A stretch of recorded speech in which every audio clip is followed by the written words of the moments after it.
அனைவருக்கும் வணக்கம். ஸோ இன்னைக்கு ஹிந்து நியூஸ் பேப்பர்ல என்ன இம்பார்ட்டன்ட் நியூஸஸ் இருக்கு அப்படின்னு சொல்லி பார்ப்போம்.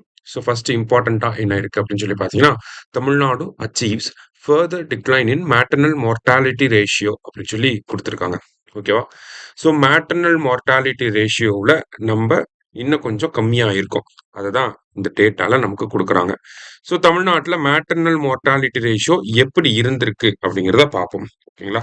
ஸோ 2017-19 வந்து பார்த்தீங்கன்னா தமிழ்நாடோட மேட்டர்னல் மார்டாலிட்டி 58ல இருந்திருக்கு. அதுக்கப்புறமா 54ஆ கம்மியாயிருக்கு. அப்புறம் 49, அதுக்கப்புறமா 38. இப்போ லேட்டஸ்ட் டேட்டா படி 2021-23 அந்த டேட்டா படி பார்க்குறப்ப தமிழ்நாடோட மேட்டர்னல் மார்டாலிட்டி ரேட் அப்படிங்கிறது 35ஆ இருக்கு. ஓகேங்களா? 58ல இருந்து கொஞ்சம் கொஞ்சமா கம்மி பண்ணி நம்ம இப்ப 35 அப்படிங்கிற இந்த நம்பரை அச்சீவ் பண்ணியிருக்கோம். ஓகேங்களா? ஸோ மேட்டர்னல் மார்டாலிட்டி ரேஷியோ அப்படின்னு சொல்லி பார்த்தோம்னா பேசிக்கா இது வரைக்கும் எக்ஸாம்ஸ்ல என்ன கேட்டிருக்காங்கன்னா எப்படி இதை கால்குலேட் பண்றாங்க அப்படின்னு சொல்லி கேட்டுறாங்க. சரியா? ஸோ அப்ப இந்த இடத்துல இந்த நம்பரை தெரிஞ்சுக்கணும். ஓகேங்களா? மேட்டர்னல் மார்டாலிட்டி ரேஷியோ அப்படின்னா பெர் 1 lakh லைவ் பர்த் அப்படின்னு சொல்லி கொடுத்துருக்காங்களா. ஸோ 1,00,000 அப்படிங்கிற அந்த நம்பர்ல ட்விஸ்ட் வைப்பாங்க. Okay, 1 lakh live birth. பொதுவா மேட்டர்னல் மார்டாலிட்டி ரேஷியோவை எப்படி கால்குலேட் பண்றாங்கன்னா எம்எம்ஆர் இஸ் ஈக்குவல் டு நமக்கு எவ்வளோ maternal death, number of maternal death divided by number of live birth into 1 lakh அப்படின்னு சொல்லி போடுவாங்க. சரியா? ஸோ அவ்வளோ தூரம் நமக்கு போக தேவையில்லை. என்ன தெரிஞ்சுக்கலாம் அப்படின்னா இந்த 1 lakh அப்படிங்கிற நம்பரை தெரிஞ்சுக்கணும். தமிழ்நாடோட மேட்டர்னல் மார்டாலிட்டி ரேட் எம்எம்ஆர் எவ்வளோ இருக்குன்னா 38ல இருந்து 35ஆ குறைஞ்சிருக்கு அப்படிங்கிறத தெரிஞ்சுக்கணும். 38ல இருந்து 35ஆ குறைஞ்சிருக்கு அப்படிங்கறத தெரிஞ்சுக்கணும். அதே சமயத்துல இந்தியாவோட மேட்டர்னல் மார்டாலிட்டி ரேஷியோ வந்து 88ஆ இருக்கு அப்படிங்கறதையும் நம்ம தெரிஞ்சுக்கணும். சரிங்களா? இந்தியாவோட மேட்டர்னல் மார்டாலிட்டி ரேட் வந்து 88. இதை தாண்டி வேற என்னெல்லாம் நமக்கு தேவைப்படும் அப்படின்னா இந்தியாவிலேயே எந்த ஸ்டேட்ல கம்மியான மேட்டர்னல் மார்டாலிட்டி ரேஷியோ இருக்கு அப்படிங்கறத தெரிஞ்சுக்கணும். கம்மியா எங்க இருக்கு அப்படின்னு பாத்தீங்கன்னா கேரளால 30, அதே மாதிரி பாத்தீங்கன்னா ஆந்திர பிரதேஷ்லயும் 30, அதுக்கப்புறமா தமிழ்நாட்டுல 35. டாப் 3ல இருக்கக்கூடிய ஸ்டேட்ஸ் இவங்க தான். ஓகேவா? கேரளா, ஆந்திர பிரதேஷ் ஃபர்ஸ்ட் இடத்துல இருக்காங்க. நம்ம செகண்ட் பிளேஸ்ல இருக்கோம். 35 நம்மளோட மேட்டர்னல் மார்டாலிட்டி ரேஷியோ. ஓகேவா? இப்போ இது ப்ரிலிம்ஸ் பாயிண்ட் ஆஃப் வியூல நம்ம பார்த்திருக்கோம். மெயின்ஸ் பாயிண்ட் ஆஃப் வியூல இதுல இருந்து என்ன கேட்பாங்க அப்படின்னு சொல்லி பாத்தீங்கன்னா 2 விஷயங்கள் கேட்கலாம். ஒன்னு, தமிழ்நாடோட மேட்டர்னல் மார்டாலிட்டி ரேஷியோ 38ல இருந்து 35ஆ கம்மியா இருக்கு. ஆர்எல்ஸ் 58ல இருந்து இப்ப 35ஆ நம்ம கம்மி பண்ணியிருக்கோம். What are the measures taken by government regarding this அப்படின்னு சொல்லி கேட்கலாம். அதாவது இந்த மாதிரி நம்ம கம்மி பண்ணியிருக்கோம், அரசாங்கம் என்ன மாதிரியான ஸ்டெப்ஸ் எடுத்தாங்க, அதனால எப்படி இது கம்மியாச்சு அப்படிங்கறத கூட கேட்கலாம். அதுக்கு பாத்தீங்கன்னா அரசாங்கத்தோட திட்டங்கள்லாம் எழுதுவோம். ஓகேங்களா? இந்த மாதிரி முத்துலட்சுமி ரெட்டி திட்டம் இருக்கு, ஊட்டச்சத்தை உறுதி செய்ய அப்படிங்கிற திட்டம் இருக்கு. அதே மாதிரி ஹை ரிஸ்க் பிரெக்னன்சி எல்லாம் வந்து மானிட்டர் பண்றாங்க. பிரெக்னன்சிக்குன்னு ஒரு டெடிகேட்டட் ஹெல்ப்லைன் அப்படிங்கிறது இருக்கு. இந்த மாதிரியான ஒரு ஒரு டார்கெட்டட் இன்டர்வென்ஷன் மூலியமா நம்ம கொஞ்சம் கொஞ்சமா இந்த எம்எம்ஆர் கம்மி பண்ணிட்டே வரோம் அப்படிங்கறத சொல்லலாம். ஓகேவா? வேற எப்படி இந்த கொஸ்டினை கேட்கலாம் அப்படின்னு சொல்லி பாத்தீங்கன்னா மெயின்ஸ் பாயிண்ட் ஆஃப் வியூல நமக்கு தமிழ்நாடு 35 அப்படிங்கிற எம்எம்ஆர் வச்சிருக்காங்க. இதை ஃபர்தரா ரெடியூஸ் பண்றதுக்கு 35ல இருந்து இன்னும் கம்மி பண்ணி கொண்டு போறதுக்கு என்ன ஸ்டெப்ஸ் எல்லாம் எடுக்கலாம், சஜஸ்ட் யுவர் மெஷர்ஸ் அப்படின்னு சொல்லி கேட்பாங்க. சரியா? தமிழ்நாட்டுல மேட்டர்னல் மார்டாலிட்டி ரேஷியோ 35ஆ இருக்கு. இதை இன்னும் ஃபர்தரா கம்மி பண்றதுக்கு என்ன நடவடிக்கைகள் எடுக்கணும், உங்களோட பரிந்துரைகளை சொல்லுங்க அப்படின்னு சொல்லி கேட்பாங்க.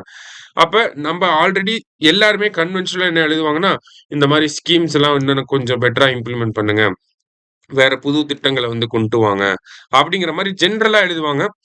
சோ இன்னும் சில பேர் வந்து இந்த மாதிரியான திட்டங்கள்லாம் இருக்கு, அதுவே ஆட்டோமேட்டிக்கா நமக்கு கம்மி பண்ணிடும் அப்படிங்கறத சொல்லுவாங்க.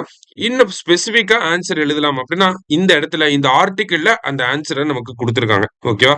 சோ டைம் இருந்துச்சுன்னா நியூஸ் பேப்பர் வாங்கி இந்த ஆர்டிக்கிளை படிச்சு பாருங்க. அதுலயே நமக்கு சொல்லியிருக்காங்க என்ன முக்கியமான பாயிண்ட்ஸ் இதுல இருந்து எடுத்துக்கலாம் அப்படின்னு சொல்லி பாத்தீங்கன்னா பிரெக்னன்சியை வந்து மானிட்டர் பண்ணணும் அப்படிங்கறத இங்க சொல்லியிருக்காங்க. ஓகேவா? ஒவ்வொரு பிரெக்னன்ட் விமனையும் மானிட்டர் பண்ணணும் அப்படின்னு சொல்லி சொல்லியிருக்காங்க. ஏன்னா ஒரு சில பேருக்கு முதல் பிரசவமா இருக்கலாம், ஒரு சில பேருக்கு 2வது பிரசவமா இருக்கலாம். இப்ப 2வது பிரசவமா இருக்கிறவங்க முதல் பிரசவத்துல வந்து சிசேரியன் பண்ணிருக்கலாம். அப்ப 2வது பிரசவமா இருக்கிறப்ப அந்த விமன் எல்லாம் நம்ம கண்டிப்பா மானிட்டர் பண்ணி ஆகணும். ஏன்னா பிரெக்னன்சில ரிஸ்க் அப்படிங்கிறது எந்த மாசத்துல வேணாலும் வரலாம். அப்ப கண்டிப்பா அவங்கள வந்து கன்டினியூஸ் மானிட்டரிங் அப்படிங்கிறது இருக்கணும் அப்படிங்கறத சொல்றாங்க. அதே மாதிரி ஒரு சில திட்டங்கள்லாம் லாஸ்ட் மைல் கனெக்டிவிட்டி அப்படிங்கிறது இல்லாம இருக்கு. கடைசி வரைக்கும் போய் சேராம இருக்கு அப்படிங்கிறத சொல்றாங்க. இப்ப உதாரணத்துக்கு என்ன சொல்றாங்க அப்படின்னு சொல்லி பார்த்தீங்கன்னா, ஃபீல்டு லெவல்ல ஹாஸ்பிட்டல் சர்வீசஸ்ல ஒரு சில இன்இக்வாலிட்டிஸ் இருக்கு. லைக் வந்து பார்த்தீங்கன்னா, இப்ப அண்டர் சர்வ்டு டிஸ்ட்ரிக்ட்ஸ்ன்னு சொல்லி ஒரு சில டிஸ்ட்ரிக்ட்ஸ குடுக்குறாங்க. திருவண்ணாமலை, நாகப்பட்டினம், ராமநாதபுரம், இல்ல மலை பிரதேசங்களா இருக்கக்கூடிய நீலகிரி, இந்த மாரியான இடங்கள்ல எல்லாம் பார்த்தீங்கன்னா, பெரிய அளவுல கவர்ன்மெண்ட் மெடிக்கல் காலேஜ் ஹாஸ்பிட்டல்ஸ் அப்படிங்கிறது இல்ல. சோ அப்ப அந்த இடத்துல அதுக்கு தேவையான விஷயங்கள நம்ம பண்ணணும் அப்படின்னு சொல்லி சொல்றாங்க. இப்ப இந்த மாதிரி சப்ஸ்டான்ஷியேட் பண்ணி நம்ம ஆன்சர் குடுக்கணும். இப்ப அண்டர் சர்வ்டு டிஸ்ட்ரிக்ட்ஸ்லாம் நெறைய இருக்கு. அங்க வந்து நம்ம ஃபோக்கஸ்டா வந்து ஒரு சில நடவடிக்கைகளை எடுக்கிறது மூலியமா அந்த டிஸ்ட்ரிக்ட்ஸ்ல எல்லாம் மேட்டர்னல் மார்டாலிட்டி ரேஷியோ கம்மியாகும். சோ தட் ஓவராலா தமிழ்நாட்டோட மேட்டர்னல் மார்டாலிட்டி ரேஷியோ கம்மியாகும் அப்படின்னு சொல்லி சொல்லலாம். ஓகேவா? அப்ப இந்த மாதிரி அண்டர் சர்வ்டு டிஸ்ட்ரிக்ட்ஸ்ல என்ன பண்ணணும்? ஸ்பெஷலிஸ்ட்லாம் இருப்பாங்க இல்லையா? ஜெனரல் மெடிசின், அந்த ஒப்ஸ்டெட்ரிக்ஸ் அண்ட் தென் அனஸ்தீசியா, பீடியாட்ரிக்ஸ் இந்த மாதிரியான ஸ்பெஷலிஸ்ட்லாம் இருப்பாங்க இல்லையா?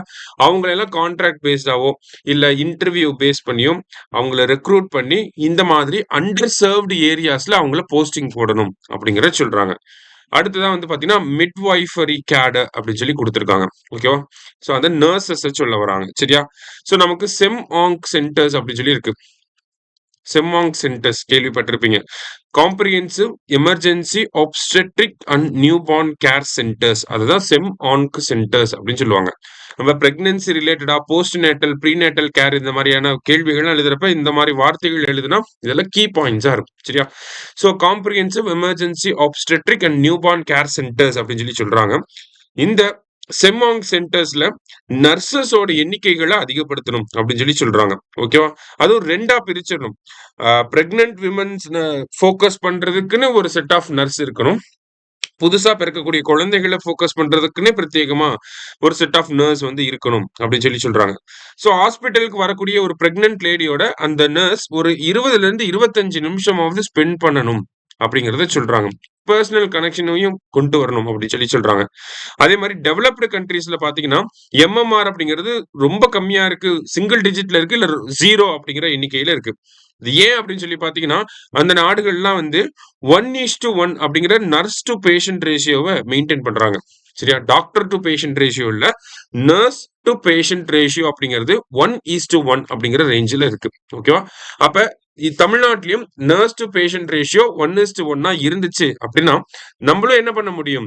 எம்எம்ஆர் இன்னும் ஃபர்தரா கம்மி பண்ண முடியும் அப்படிங்கறத நம்ம ஆன்சர்ல கொடுக்கணும். சரிங்களா?